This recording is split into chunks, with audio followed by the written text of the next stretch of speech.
Assalamualaikum warahmatullahi wabarakatuh. Selamat pagi anak-anak, semoga kita masih dalam keadaan sehat walafiat. Sebelum dimulai, marilah kita absen dulu kelas pada pagi hari. Untuk pembelajaran hari ini ialah ketentuan umum ibadah kurban. Definisi kurban. Kurban menurut bahasa berasal dari kata koroba, yakrubu kurbanan, yang berarti mendekatkan atau dekat. Orang yang berkorban mendekatkan diri pada Allah Subhanahu wa Ta'ala. Setelah kita tahu definisi korban, lanjutnya yaitu hukum berkorban.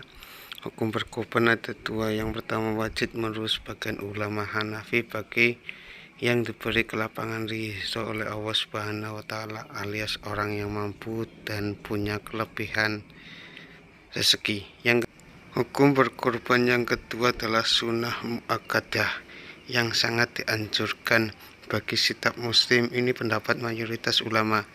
Setiap pagi Allah mengutus dua malaikat yang berdoa, ya Allah berikanlah ganti bagi orang-orang yang berinfak, dan yang kedua berdoa, ya Allah berikanlah kehancuran bagi orang-orang yang menahan hartanya. Setelah kita mengetahui tentang hukum korban, selanjutnya yaitu hewan kurban. Hewan kurban ialah hewan ternak. Di sini terdiri dari onta yang umurnya minimal 5 tahun, sapi minimal umurnya 2 tahun, kambing minimal umurnya 1 tahun, domba minimal umurnya 6 tahun. Berarti di sini sudah ditentukan bahwa hewan kurban itu terdiri dari onta, sapi, kambing, dan domba. Dan juga sudah ditentukan dengan umur masing-masing hewan yang harus dikorbankan. Materi selanjutnya yaitu ketentuan hewan kurban. Pilihan hewan kurban yang terbaik: satu, yang paling gemuk; kedua, yang paling berharga. Ketentuan hewan di sini ialah hewan yang sehat, hewan yang gemuk, hewan yang tidak ada penyakitan, ataupun hewan yang sudah berumur melebihi atau batas-batas yang sudah ditentukan. Untuk selanjutnya yaitu waktu penyembelihan kurban. Waktu penyembelihan kurban biasanya dilakukan pada awal waktu setelah sholat Idul Adha, dan biasanya juga ada yang melakukan di hari tasyrik, yaitu hari 11, 12, ataupun 13.